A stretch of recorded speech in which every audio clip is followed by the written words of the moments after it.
Bonjour et bienvenue à l'Église de Jésus-Christ, Roi des Nations, pour ce message de culte du 21 juin 2026. En ce moment, beaucoup sont en train de célébrer la fête de la musique. Bon, j'ai envie de vous dire joyeuse fête de la musique. Et la musique est une très belle chose. Vous savez, au travers de la musique, il y en a qui guérissent. Au travers de la musique, il y en a qui guérissent. Dieu a créé une très belle chose. La musique, vraiment, c'est un canal, voilà, c'est un canal de guérison, c'est un canal de restauration, c'est un canal d'encouragement, c'est un canal de fortification. Donc, oui à la musique, mais à quelle musique? Parce que, à vrai dire, il y a musique et musique. En tant que canal, la musique peut transporter, permettez-moi l'expression, de bonnes vibes, hein, comme on dit souvent, mais elle peut aussi transporter de mauvaises vibes. Donc, j'ai envie de vous dire, faites attention aussi à ce que vous écoutez comme musique. Faites attention aux paroles que vous recevez dans les chansons que vous écoutez.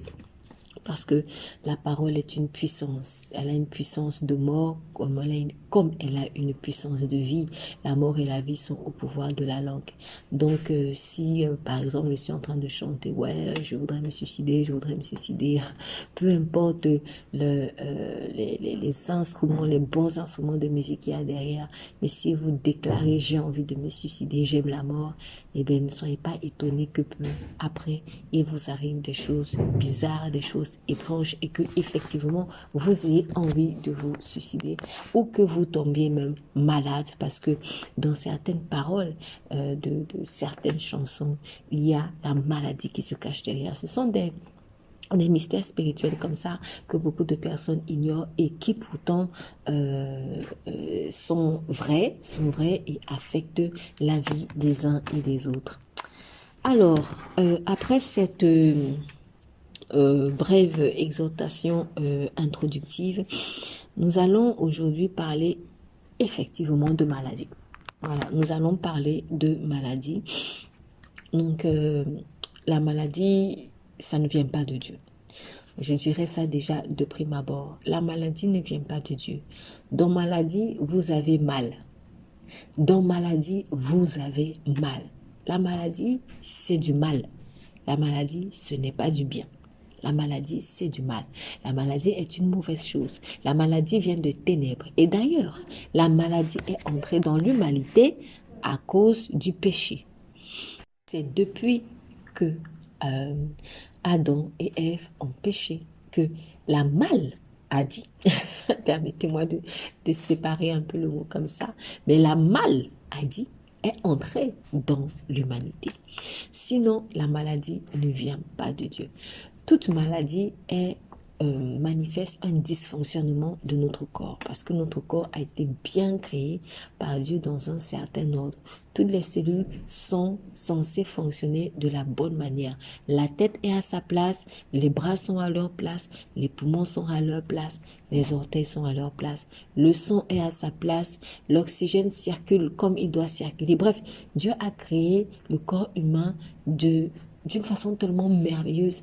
Tout doit fonctionner normalement. Cependant, quand il y a un désordre, eh bien, là, ça va entraîner des maladies. Quand il y a une cellule étrangère aux cellules saines, cela va entraîner des maladies. Lorsque l'oxygène ne circule pas normalement dans le corps, cela va entraîner des maladies. Lorsque le sang ne circule pas normalement dans le corps, cela va entraîner des maladies. Lorsque il manque tel organe, cela va entraîner des maladies. Lorsque tel organe se détériore, cela va entraîner des maladies.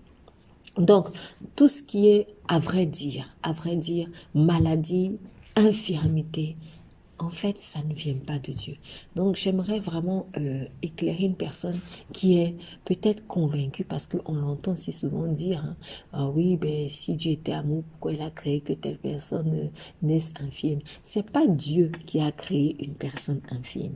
Il faut pas oublier que non, malheureusement, l'humanité a été vouée à la corruption. L'humanité était vouée à la corruption. Ça veut dire que lorsque vous naissez de votre papa et de votre maman, malheureusement, il y a déjà même la corruption dans votre corps physique ou dans votre âme. Il y a déjà la corruption.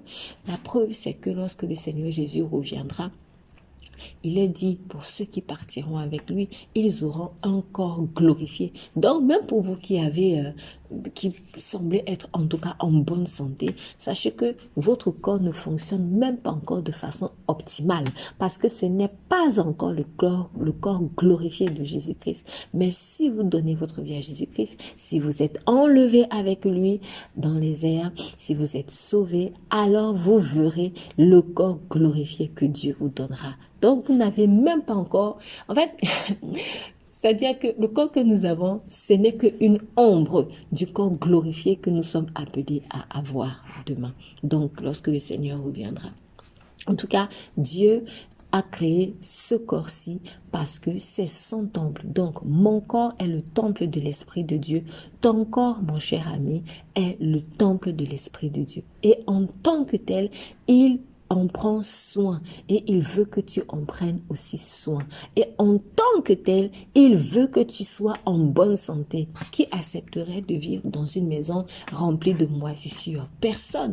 Alors pourquoi pensez-vous que Dieu, cela lui plaise de vivre dans un corps, de laisser vivre son esprit dans un corps malade? Ce n'est pas sa volonté. La maladie ne vient pas de Dieu. La maladie ne vient que des ténèbres. La maladie ne vient que du diable. La maladie ne vient que du mal. Ce n'est pas de Dieu. Non, ce n'est pas de Dieu. Si le péché n'était pas entré dans l'humanité, personne ne serait malade. Ni vous, ni moi, ni quiconque. Donc, ne mettons pas en fait sur Dieu la responsabilité des maladies qu'il y a dans le monde. Et Dieu est tellement bon c'est-à-dire, il veut tellement que vous soyez en bonne santé que lorsqu'il a permis que son Fils unique soit frappé à cause de nos péchés, toutes nos maladies ont été transférées sur Jésus-Christ à la croix. Toutes nos maladies ont été transférées sur Jésus-Christ. Donc, il n'y a pas que nos péchés qui ont été transférés sur Jésus-Christ à la croix, mais il y a aussi les conséquences de nos péchés. Entre autres, la maladie qui ont été transférées sur Jésus-Christ à la croix. Dans son corps, il a porté nos maladies. Ça veut dire que la maladie qui s'est attachée à toi là, elle n'est pas normale, elle n'est pas légale. Si maintenant tu acceptes qu'elle vienne sur toi, elle viendra sur toi. Mais en temps normal, elle n'est pas légale.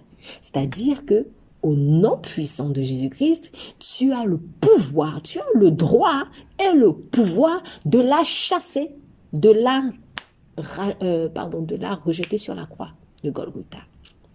Parce que c'est sa place. C'est sa poubelle là-bas. C'est sa poubelle là-bas. La croix de Golgotha a été comme une poubelle pour les maladies. Regardez à quel point Jésus-Christ nous a aimés. C'est comme si, ce que je vais dire, c'est fort. Mais si ça peut aider quelqu'un à comprendre, je vais le dire. C'est comme si Christ acceptait d'être la poubelle de nos maladies un tant soit peu. Ah oui. Et en tout cas, ça ne devrait pas être étonnant.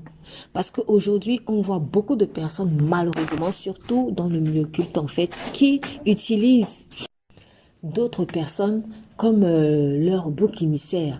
J'insiste, je dis ça, c'est ce qu'on voit surtout dans le cultisme. C'est-à-dire qu'une personne est malade, elle va voir par exemple un guérisseur, et puis le guérisseur dit bon, pour te guérir là, on va transférer ta maladie par exemple sur ton enfant. Voilà. Et du jour au lendemain, vous voyez son fils ou sa fille qui tombe malade, et cette personne, comme par miracle, elle recouvre la santé. Ça, c'est de la sorcellerie et c'est de la pure méchanceté. Ce fils ou cette fille-là n'est pas la poubelle de son père ou de sa mère, ou même de quiconque. Ça peut être votre ami, ça peut être votre frère, ça peut être votre soeur, peu importe. Ça peut être même quelqu'un que vous ne connaissez pas, mais qui vous connaît. Donc, c'est ce qui se passe malheureusement dans le milieu occulte. C'est-à-dire, les gens, ils ont ce qu'ils vont appeler des poisses. Et puis, ils vont transférer ces poisses-là sur d'autres personnes. Voilà, qui n'ont rien demandé. Et si ces personnes aussi ne sont pas couvertes par le sang de Jésus-Christ, eh bien ça marche, malheureusement. Donc on peut dire, seul Jésus est vraiment votre protection. Et du coup, ces personnes-là, elles deviennent comme leur WC, quoi. Comme leur WC où on a déversé des excréments, des déchets, des urines, tout ce que vous voulez. Mais Christ a accepté de faire ça pour nous. Ça veut dire que lorsque quelqu'un fait ça contre vous, en fait c'est illégal. Vous pouvez rappeler au monde spirituel que Christ s'est déjà sacrifié. Et pour tout le monde. Donc vous qui vous levez pour aller déverser vos maladies sur les autres de façon occulte par la sorcellerie, ça ne sert à rien. Arrêtez cela. Parce que de toute manière, ça ne vous sauvera pas de l'enfer. Ça ne vous sauvera pas de l'enfer. Ça ne vous sauvera pas de l'enfer. Et si cette personne se réveille spirituellement, si cette personne accepte de rentrer dans l'alliance avec Christ, bien ça se retournera encore contre vous et de façon pire. Voilà pourquoi donc beaucoup de gens, surtout ceux qui pratiquent des sciences occultes, n'aiment pas Jésus-Christ parce qu'ils savent que seul Jésus-Christ est vraiment le sauveur de leurs victimes. Alors, je ne sais pas si ce que je dirais aujourd'hui, je l'entamerai en série. Tout dépendra de comment le Saint-Esprit me guidera. Mais voilà, j'ai en tout cas à cœur de parler de maladies et guérison. Mais surtout de guérison au travers de la sanctification. Parce que Dieu nous guérit de multiples manières. Nous voyons par exemple le Seigneur Jésus-Christ, quand il guérissait les malades, il utilisait plusieurs méthodes. Tantôt, il imposait les mains, tantôt, il ferait de la boue avec sa salive, et puis il met sur les yeux, l'aveugle recouvre la vue. Voilà, tantôt, il parle simplement, allez, va, et puis va, ta foi t'a guéri, ou qu'il soit fait selon ta foi. Et voilà, la personne pour qui on est venu intercéder recouvre la guérison. Et parfois aussi, le Seigneur apportait cette précision, va et ne pêche plus. Va et ne pêche plus. Donc, il guérit la personne et puis il dit, ne pêche plus de peur qu'il ne t'arrive quelque chose de pire. Donc, ça veut dire que la sanctification, la marche dans la sanctification, en fait, c'est une véritable protection. Voilà. C'est une véritable protection contre les maladies. C'est une véritable protection contre les maladies. Déjà, nous sommes protégés par la maladie grâce au sang de Jésus-Christ. Ça, c'est ton statut. Quand tu es couvert par le sang de Jésus-Christ, parce que tu as accepté de faire alliance avec Jésus-Christ, tu l'as accepté comme ton sauveur, tu l'as accepté comme le Seigneur de ta vie aussi, ça veut dire que c'est lui désormais qui guide ta vie. Tu es couvert par son sang. Donc la maladie ne peut pas s'approcher de toi. Vous avez dans l'ancienne alliance l'image des Israélites qui avaient appliqué le sang des agneaux sur leurs portes. Le sang de l'agneau ou des agneaux sur leurs portes. Lorsque l'ange de la mort est arrivé donc en Égypte, lorsqu'il ne trouvait pas le sang sur une porte, il y entrait. Mais lorsqu'il trouvait le sang sur les linteaux des portes, il n'y pouvait pas entrer. Donc, bien sûr, les Égyptiens n'avaient pas fait ça parce que les Égyptiens, eux, ne croyaient pas au Dieu vivant. C'est pour cela que la mort avait pu frapper tous les premiers-nés d'Égypte. En revanche, chez les enfants d'Israël qui avaient appliqué le sang de l'agneau sur les linteaux des portes selon l'ordre de Dieu, l'ange de la mort n'a pas pu entrer. Ça veut dire que s'il y avait par exemple un Égyptien qui se trouvait à ce moment-là où la mort est entrée en Égypte, dans la maison d'un Israélite qui était protégé par le sang de l'agneau, peut-être que cet Égyptien-là n'allait pas être frappé de mort ou n'allait pas voir la mort frapper son premier-né. En tout cas, du moment où tu te trouves dans l'arène de Dieu, du moment où tu te trouves dans l'alliance de Dieu, la mort ne peut pas te frapper, c'est impossible. Elle ne peut pas te frapper. Et la maladie, c'est une fille de la mort. Donc, quand tu es couvert par le sang de Jésus-Christ, la maladie n'a pas accès à toi. Ça, c'est ton statut. Maintenant, ça ne doit pas s'arrêter là. Parce que quand Jésus-Christ est mort à la croix et que le soldat romain est venu percer son côté, on nous dit qu'il y a deux choses qui sont sorties du côté de Jésus. L'eau et le sang. Je devrais même plutôt dire le sang et l'eau. C'est Jean 19, verset 34 qui nous le dit. Mais un des soldats lui perça le côté avec une lance et aussitôt il sortit du sang et de l'eau. Alors l'ordre est si important, pourquoi? Parce que de prime abord, on parle du sang. Donc au travers du sang, nous sommes positionnés de nouveau dans l'alliance de la santé divine. Voilà. C'est-à-dire que par le sang de Jésus-Christ, ce n'est plus le sang de péché qui parle contre moi, mais c'est le sang de Jésus-Christ qui parle pour moi. Donc, je ne suis plus enfant du diable, si vous voulez. Je suis désormais enfant de Dieu. C'est ma position. On ne se proclame pas enfant de Dieu comme ça. On ne se proclame pas enfant de Dieu comme ça. C'est vrai qu'à la base, nous sommes tous enfants de Dieu, mais avec le péché, nous avons brisé nous nous sommes séparés de notre Père. Donc, au travers de Christ, nous sommes réconciliés avec notre Père. Une fois que tu te réconcilies avec Dieu au travers de Jésus-Christ, puisque c'est le seul pont entre Dieu et les hommes, eh bien, tu es couvert par le sang de l'agneau. Ça, c'est ton statut. Mais ce statut-là, tu dois le garder. C'est comme quelqu'un qui, par exemple, trouve du travail. Peut-être que en prenant cet exemple, ça va un peu plus parler à une personne, mais même si c'est pas forcément l'exemple parfait, mais c'est juste pour que on se comprenne mieux. Quand tu trouves du travail, voilà, on en va enregistrer peut-être dans les registres de cette entreprise que désormais tu es un employé de l'entreprise.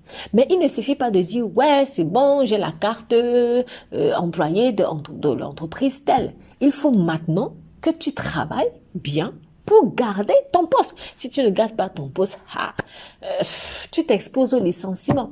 Tu t'exposes au licenciement. Ça ne veut pas dire que Dieu vous regarde là comme un patron véreux qui va vous licencier au moindre péché. Non, je vous assure, Dieu n'est pas comme ça. C'est un papa et c'est un bon papa.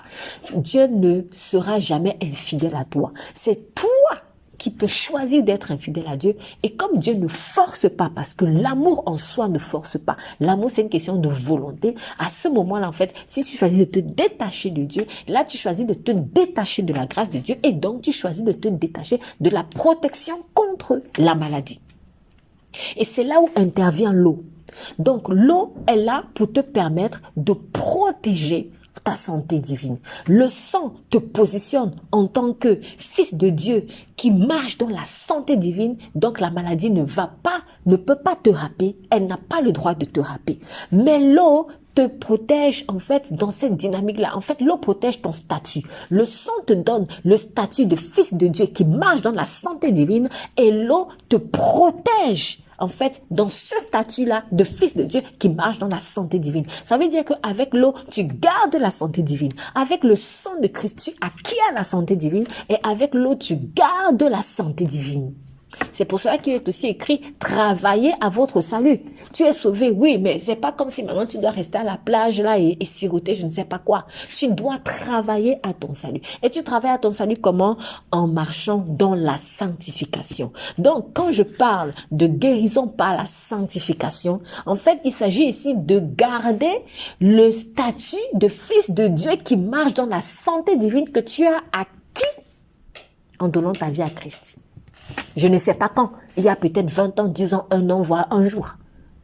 Mais, peu importe le moment, tu dois maintenant garder la santé divine. Et tu gardes la santé divine comment? Par la sanctification. C'est ça l'image de l'eau. L'eau qui, si vous voulez, peut représenter la parole. Je reçois la parole et je garde la parole. Je reçois la parole qui me sauve, le sang, et je garde la parole qui protège la couronne que Dieu m'a donnée. Si tu ne gardes pas la couronne, tu vas la perdre.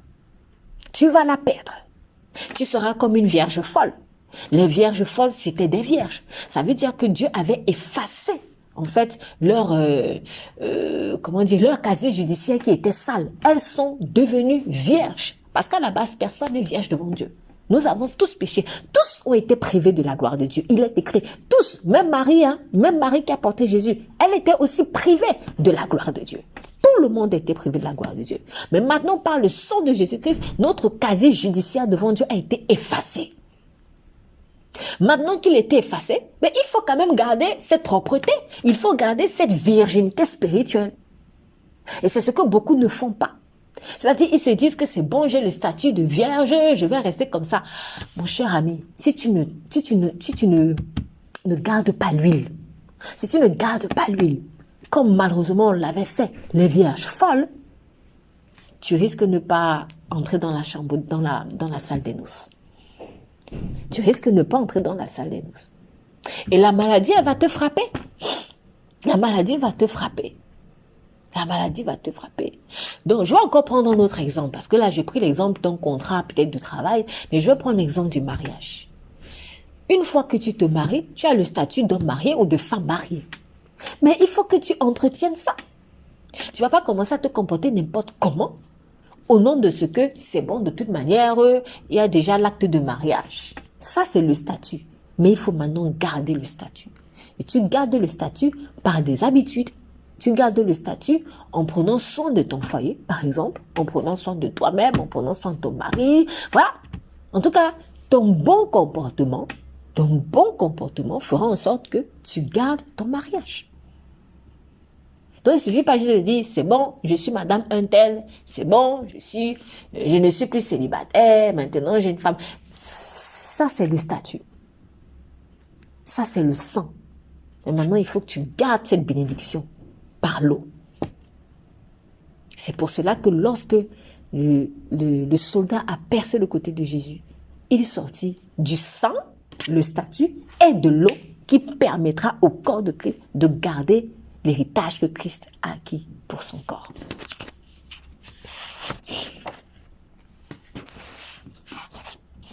Donc, la guérison par la santé. Pour un début, je pense que finalement, on va le faire en série, si Dieu veut, finalement. Pour un début, j'aimerais très rapidement parler du lien entre la maladie et le mauvais zèle. La maladie et le mauvais zèle. D'abord, je vais donner ce passage qui, pour moi, était un peu la fondation de ce message. Malachie 3, chapitre 4, verset 2. « Mais pour vous qui craignez mon nom, se lèvera le soleil de la justice, et la guérison sera sous ses ailes. Vous sortirez et vous sauterez comme les veaux d'une étable. Mais pour vous qui craignez mon nom, se lèvera le soleil de justice et la guérison sera sous ses ailes. Se lèvera le soleil de justice et la guérison sera sous ses ailes. » Ça, c'est la promesse que Dieu est en train de faire pour nous. C'est la promesse que Dieu t'a faite. C'est la promesse que Dieu m'a faite. Christ est ce soleil de justice-là. Oui, tu vis peut-être des injustices. Être malade, c'est une forme d'injustice. Être malade, c'est une forme d'injustice. C'est vrai, l'infirmité, ça peut être vu comme une forme d'injustice. Cependant, il est dit, pour vous qui craignez mon nom, si tu crains son nom, se lèvera ce soleil de justice dans ta vie et la guérison sera sous ses ailes. C'est-à-dire que tu seras guéri. Tu seras guéri et tu seras guéri dans le nom puissant de Jésus-Christ. Alors, quand on parle de la guérison par la sanctification, ou alors la santé divine, le fait de garder la santé divine par la sanctification, il y a quelque chose qui ouvre souvent des portes aux maladies, ou alors qui fait que tu es déjà enfant de Dieu, et bizarrement, il y a un truc bizarre qui t'arrive, une maladie qui t'arrive. Peut-être que tu n'es pas encore enfant de Dieu, mais la maladie t'a quand même happé au travers de ce canal-là. C'est le mauvais zèle, en particulier la jalousie. Je vais prendre le cas de Marie qui est la sœur de Moïse. Nous sommes dans Nombre chapitre 12. Nombre chapitre 12. Marie et Aaron parlèrent contre Moïse au sujet de la femme éthiopienne qu'il avait prise, car il avait pris une femme éthiopienne. Ils dirent, est-ce seulement par Moïse que l'Éternel parle? N'est-ce pas aussi par nous qu'il parle? Et l'Éternel l'entendit. Or, Moïse était un homme fort patient, plus qu'aucun homme sur la face de la terre. Soudain, l'Éternel dit à Moïse, à Aaron et à Marie, « Allez vous trois à la tente d'assignation. » Et ils y allèrent, tous les trois. L'Éternel descendit dans la colonne de nuée et il se tint à l'entrée de la tente. Il appela Aaron et Marie qui s'avancèrent tous les deux. Et il dit, « Écoutez bien mes paroles. Lorsqu'il y aura parmi vous un prophète, c'est dans une vision que moi, l'Éternel, je me révélerai à lui. C'est dans un songe que je lui parlerai. Il n'en est pas ainsi de mon serviteur Moïse. Il est fidèle dans toute ma maison. Je lui parle bouche à bouche. Je me révèle à lui sans énigme. Et il voit une représentation de l'Éternel. Pourquoi donc n'avez-vous pas craint de parler contre mon serviteur, contre Moïse? La colère de l'Éternel s'enflamma contre eux et il s'en alla. La nuée se retira de dessus la tente. Et voici, Marie était frappée d'une lèpre, blanche comme la neige. Aaron se tourna vers Marie, et voici, elle avait la lèpre. Alors Aaron dit à Moïse, « De grâce, mon Seigneur, ne nous fais pas porter la peine du péché que nous avons commis en insensé, et dont nous nous sommes rendus coupables. Oh, qu'elle ne soit pas comme l'enfant mort-né, dont la chair est à moitié consumée quand il sort du sein de sa mère. » Moïse cria à l'Éternel en disant, « Ô Dieu, je te prie, guéris-la. » Et l'Éternel dit à Moïse, « Si son père lui avait craché au visage, ne serait-elle pas pendant 7 jours un objet de honte? Qu'elle soit enfermée 7 jours en dehors du camp, après quoi elle y sera reçue. » Marie fut enfermée 7 jours en dehors du camp, et le peuple ne partit point, jusqu'à ce que Marie y fût rentrée. Amen. Voilà, ça c'est vraiment une histoire triste. Nous parlons ici de Marie qui était prophétesse. Marie, sœur de Moïse, était prophétesse. Donc, nous sommes dans l'ancienne alliance, certes, mais aujourd'hui, on pourrait dire que voilà une servante de Dieu. Donc, voilà une femme de Dieu, voilà une femme qui a donné, qui aurait donné, en tout cas, si je veux transposer ça dans la nouvelle alliance, qui a fait alliance avec Jésus-Christ, qui a fait alliance avec le Dieu vivant, qui est sauvé, etc.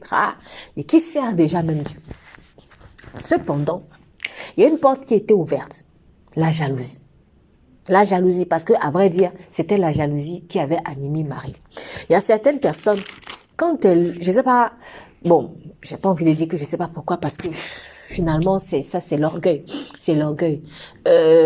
Pourquoi c'est seulement à lui que Dieu parle? Il veut montrer quoi? Elle veut montrer quoi? Non, Dieu parle aussi. Tu sais, Dieu ne parle pas seulement par le pasteur, hein. Dieu parle aussi par tout le monde. Oui, nous sommes désormais tous sacrificateurs. En fait, ça veut dire que la personne critique, mais de façon tellement... En fait, elle spiritualise les choses. Elle spiritualise les choses. Oui, Dieu ne parle pas seulement par le pasteur. Oui, Dieu a fait de nous tous des sacrificateurs. Nous sommes un peuple de sacrificateurs. Mais qu'est-ce qui motive la personne quand elle dit ça? Il y a des personnes qui vont te dire des choses qui paraissent vraies, mais la motivation qui est derrière est pourrie. Elle est pourrie. C'est très simple, c'est comme dans la séduction. Ah oui, tu sais que tu es une très belle femme, mais la personne te dit que tu es une très belle femme juste parce que, en fait, peut-être qu'il veut coucher avec toi et s'en aller. Voilà. Mais effectivement, tu es une très belle femme. Donc, c'est pas parce que quelqu'un te dit quelque chose qui semble correspondre à une réalité que forcément ses motivations sont saines. Or, ce sont les motivations profondes qui communiquent la vie ou la mort. Ce sont les motivations profondes qui communiquent la vie ou la mort. Quelles étaient les motivations profondes du serpent quand il parlait à Ève? Dieu a-t-il réellement dit? Dieu a-t-il réellement dit? Satan, il va te dire des choses qui paraissent vraies. Mais quelles sont ses motivations? Et quand toi, tu avales cette parole, tu es en train d'avaler le mauvais zèle qui était dedans. Et si c'est un zèle de la mort, eh bien la mort va entrer dans ta vie avec la maladie. C'est ça le problème. Donc, qu'est-ce qui motivait Marie quand elle disait « Dieu parle-t-il seulement, est-ce seulement par Moïse que l'Éternel parle ?» Oui, l'Éternel ne parlait pas seulement par Moïse, mais Marie, qu'est-ce qui te motivait? C'était la jalousie. Voilà pourquoi, malheureusement, beaucoup de personnes, comment elles jalousent souvent le pasteur, elles jalousent souvent tel leader, elles jalousent souvent tel... Et quand elles critiquent comme ça, ce n'est même pas le témoignage que Dieu a de cette personne. Je ne dis pas qu'il n'y a que les pasteurs qu'on jalouse, mais dans ce cas-ci, dans Nombre 12, c'est ce qui s'est passé et c'est le cas de beaucoup de personnes, il faut le dire, il faut le reconnaître. Arrêtons de jalouser la personne que Dieu a oint pour conduire son peuple. Arrêtons de jalouser la personne que Dieu a oint pour conduire son peuple. Parce que si Dieu t'a oint pour quelque chose, lorsque tu jalouses une personne, quelle que soit la raison pour laquelle tu la jalouses, tu es en train de briser aussi l'onction que Dieu veut déverser sur toi ou a même déjà déversé sur toi. Parce que l'onction de Dieu, elle est sainte. Donc, si la personne sur qui elle repose fait mal, parle mal, c'est comme si tu frustres l'onction que toi-même tu portes. Ou que Dieu s'apprête à déverser sur toi. Tu te prives en fait de la grâce. Tu te prives de la grâce et bonjour les maladies. Il y a beaucoup de personnes qui chopent des maladies à cause de leur critique, à cause de leur mauvaise langue, à cause du mauvais zèle.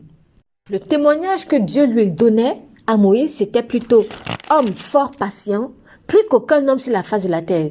D'autres versions disent humble. C'est pareil, parce que, en fait, tu peux pas être patient sans être humble. Quelqu'un qui est humble va forcément être patient, quelqu'un qui est patient est forcément humble. Donc, pendant qu'elle critiquait Moïse avec Aaron, en réalité, Dieu lui voyait quelqu'un d'humble. Vous voyez? Faut faire attention aux critiques que vous entendez. Waouh, oui, ouais, telle personne a fait ci, telle personne a fait ça, telle personne a fait ci. Alors qu'en réalité, c'est une personne humble. Alors qu'en réalité, c'est une personne humble. Et la personne critique parce que elle, justement, elle n'est pas humble. En fait, l'humilité de la personne qu'elle critique la dérange parce que elle est orgueilleuse. Et comme les ténèbres et la lumière ne fonctionnent pas ensemble, eh ben, ça fait un clash. Mais elle va dire que c'est toi peut-être qui es orgueilleux. Voilà, quand tu es animé par la jalousie, tu commences à voir les choses à l'envers. Il y a même des personnes jalouses qui vont dire « Ah, telle est jalouse de moi », alors qu'en fait, c'est elle qui est jalouse de cette personne. La jalousie te fait toujours voir à l'envers. C'est ça, en fait, le mystère de la croix à l'envers. Je vous renvoie à un message qui a été donné tantôt. Vous aurez dans la description.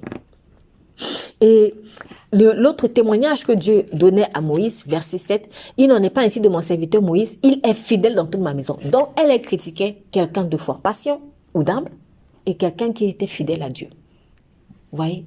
C'est souvent ce que nous faisons. Surtout aujourd'hui, à l'heure des réseaux sociaux. Dieu nous a donné les réseaux sociaux pour bénir son corps, pour répandre la parole. Et maintenant, dans les réseaux sociaux, on va saquer le nom des gens que Dieu, lui, il qualifie d'humble ou de patient et de fidèle dans toute sa maison. Ça, c'est le zèle amer. Les conséquences, c'est quoi? Ben, elle était frappée de lèpre. Elle était frappée de lèpre. En lisant ce passage, surtout par rapport au verset sur la lèpre, j'ai eu vraiment l'image de cancer. Il y a, je ne dis pas que tous sont le fait d'avoir parlé mal, mais je parle pour certaines personnes, c'est pour ça que c'est pas un message qui est forcément destiné à tout le monde, mais c'est un message qui va, ou dans lequel certains vont se reconnaître. Il y a des cancers là, qui ont été chopés à cause du mauvais cœur. Il y a des maladies qu'on chope à cause du mauvais cœur. Par exemple, tu ne pardonnes pas. Le manque de pardon, ça donne des maladies. Le manque de pardon, ça donne des maladies. Bon, c'est pas le sujet aujourd'hui. Aujourd'hui, c'était plus vraiment la jalousie, le mauvais zèle. Je vous en prie, faisons attention à cela. Faisons attention à cela. Peut-être que si tu choisis de renoncer à la jalousie aujourd'hui, ce cancer-là va disparaître. Peut-être que si tu choisis de renoncer à la jalousie aujourd'hui, cette lèpre va disparaître. Peut-être que si tu choisis de renoncer à la jalousie aujourd'hui, cette infirmité va disparaître. Peut-être que si tu choisis de renoncer à la jalousie aujourd'hui, ce mal de tête, d'oreille ou je sais pas moi, ça va disparaître. Alors j'aimerais insister, toutes les maladies ne sont pas le fait d'un péché. Tu peux choper des maladies parce que peut-être tu étais attaqué par Satan, comme Job, c'était son cas. C'était son cas. Voilà. Donc, et en plus, il est écrit, le malheur atteint souvent le juste, mais l'Éternel l'en délivre. Donc, faut pas se dire que, oh, voilà, comme je suis tombé malade, c'est que forcément, alors, il y a un péché. Non, je suis pas en train de dire ça et ce n'est pas du tout vrai. Malheureusement, nous ne sommes pas encore dans le corps glorifié de Christ. Donc, c'est-à-dire que nous vivons encore dans un monde corrompu. Donc, ça peut arriver que je tombe malade, même si je n'ai pas fait quelque chose de mal. Ça peut arriver que tu tombes malade, même si tu n'as pas forcément fait quelque chose de mal. Voilà, ça peut arriver. Mais, il y a des maladies qui viennent à cause du péché. Il y a des maladies qui viennent parce qu'on n'a pas veillé à la sanctification. Pourquoi c'est important de le savoir? Parce que si tu veux traiter un mal, il faut que tu en connaisses la racine. Si par exemple, je suis tombée malade alors que j'étais peut-être attaquée parce que justement, je vais être fidèle à Dieu et que je commence à chercher un péché que j'ai fait. Oh, j'ai commis quel péché? Je vais perdre mon temps. Je vais perdre mon temps. Il vaut mieux que je sois consciente qu'en réalité, cette maladie-là, c'est juste une attaque du diable parce que je dois être fidèle à la maison, parce que je vais être fidèle dans la maison de Dieu et je dois donc persévérer. Finalement, elle va partir. Cette maladie finira par partir. Voilà. Mais si toi aussi, si par exemple une autre personne, je vais dire, tombe malade à cause de son péché, à cause peut-être de mauvais zèle, et qu'elle se dit, oh bon, c'est seulement le diable qui m'attaque, hein, c'est seulement le diable qui m'attaque, tu perdras aussi ton temps. Parce que tu n'auras pas touché la racine du problème. Mais une fois que tu auras touché la racine du problème, à ce moment-là, tu trouveras la guérison. C'est ça. Sinon, tu tourneras en rond, tu iras à gauche, à droite, tu iras peut-être de médecin en médecin, ça va te soulager, mais ça va pas vraiment t'apporter la santé divine qui pourtant fait partie de ton héritage. Voilà pourquoi il est important de connaître la source du problème. Maintenant, il ne faut pas tomber dans la paranoïa, parce que c'est un autre extrême. Ah, Seigneur, il est malade. Qui a péché? Qui a péché? Qui a péché? Ce n'est pas forcément qu'il ait péché ou que ses parents ont péché. C'est pour que la gloire de Dieu se manifeste. Mais laisse l'Esprit de Dieu lui-même te dire, te convaincre. Parce qu'il y en a pour qui la maladie, en fait, la source de cette maladie-là, c'est un mauvais zèle. Et ils veulent vivre dans l'ignorance. Ils ne veulent pas faire ce qu'il faut faire pour sortir de là. Et ils se disent que, oh, bon, c'est juste que pour que la gloire de Dieu se manifeste. Non, il ne faut pas se mentir à soi-même. Mon ami, il ne faut pas se mentir à soi-même. Marie, dans ce cas-ci, par exemple, sœur de Moïse, ne pouvait pas rester là et dire, bon, en tout cas, j'ai été frappée parce que c'est le diable qui m'a attaqué. Hein. Non, non, non, non, non, non, non, non. Non, non, non, non. Elle ne pouvait pas dire ça. Elle ne pouvait pas dire ça. Ou alors, elle ne pouvait pas dire, bon, c'est seulement pour que la gloire de Dieu se manifeste.